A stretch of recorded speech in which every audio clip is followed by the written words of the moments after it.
மாதவிடை காலத்தில் பெண்களுக்கு முழுமையான ஊதியத்துடன் கூடிய விடுப்பு வழங்குவது குறித்த கொள்கையை உருவாக்க தற்போது தமிழகத்தில் மாற்றம் ஏற்பட்டு உள்ளது என்று உயர்நீதிமன்ற மதுரை கிளை நீதிபதிகள் தெரிவித்திருக்கின்றனர். கூடுதல் விவரங்களை செய்தியாளர் பாலகிருஷ்ணன் வழங்க கேட்கலாம்.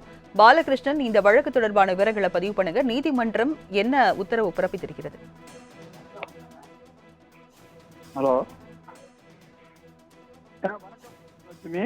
பெண்களுக்கு முழுமையான ஊதியத்துடன் கூடிய விடுப்பு வழங்குவது குறித்த கொள்கையை உருவாக்க அரசுக்கு உத்தரவிடக் கோரிய வழக்கில் கொள்கை முடிவு எடுக்க பரிந்துரை செய்யும் வகையில் தொழிலாளர் நலத்துறையில் அதிகாரம் கொண்ட அலுவலர் காணொலி வாயிலாகவோ நேரடியாகவோ ஆஜராகி இது தொடர்பாக விளக்கமளிக்க வேண்டும் என மதுரை அமர்வு உத்தரவு பிறப்பித்துள்ளது.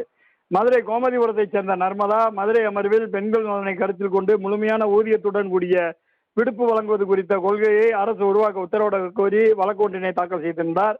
இந்த வழக்கு நீதிபதிகள் சி வி கார்த்திகேயன், சக்திவேல் ஆகியோர் முன்பு விசாரணைக்கு வந்தது.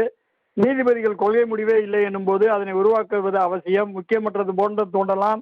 ஆனால் மக்கள் தொகையில் பாதிக்கும் அதிகமாக பெண்கள் இருக்கும் சூழலில் அவர்களது பிரச்சனையை கருத்தில் கொள்வது மிகவும் அவசியமானது. தற்போது தமிழகத்தில் மாற்றம் ஏற்பட்டுள்ளது. இப்போது மனுதாரரின் கோரிக்கை நிறைவேற்றுவது குறித்து அரசு உரிய ஆலோசனை நடத்தலாமே. எல்லா தரப்பு பெண்களுக்கும் ஏற்ற வகையில் கொள்கையை உருவாக்க வேண்டும் என குறிப்பிட்டு கொள்கை முடிவெடுக்க பரிந்துரை செய்யும் வகையில் தொழிலாளர் நலத்துறையில் அதிகாரம் கொண்ட அலுவலர் காணொலி வாயிலாகவோ நேரடியாக ஆஜராகி இது தொடர்பாக விளக்கமளிக்க உத்தரவிட்டு வழக்கை ஜூலை 28ஆம் தேதிக்கு ஒத்திவைத்துள்ளனர். ராஜலட்சுமி, விவரங்களை வழங்கியதற்கு நன்றி பாலகிருஷ்ணன்.